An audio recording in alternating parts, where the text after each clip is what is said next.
ការីក្លិនក្រអូបសាយចិនណាខ្វល់ខ្វាយចង់តែនេបនិតលួចបងយូរហើយនៅកៅមិត្តពេលនេះលោកចិនរំលែកចង់បានប្រគំបងស្នេហ៍លើអន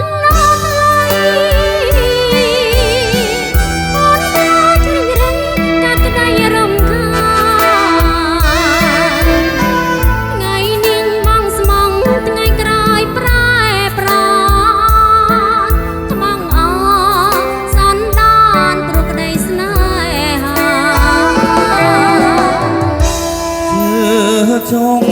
ជឿចង់មិនខំទៅថ្លៃបងស្នេហ៍ពិសីលើពីសងខា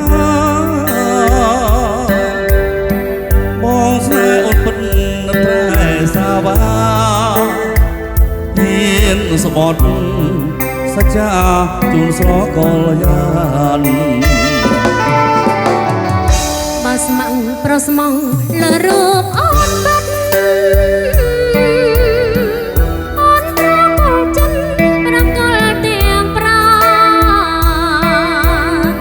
បងអូនស្រីគ្មានអ្វីប្រៀបបានយើងរួមសុខសាន្តបានអស់វិញ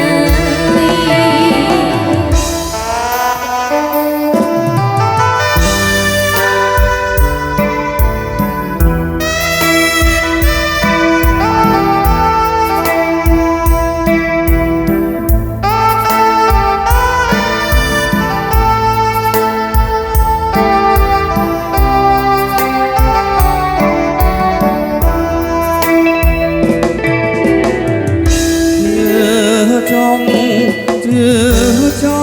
មិនខំតែស្រីបងស្នេហ៍ពិសីលើពីសងខាបងស្នេហ៍អត់ពិតប្រែសាវ៉ាហ៊ានស្បត់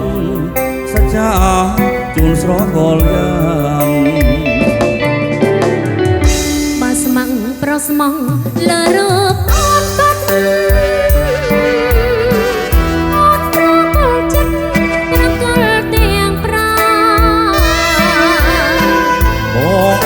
ស្រីមានអ្វីប្រៀបបាន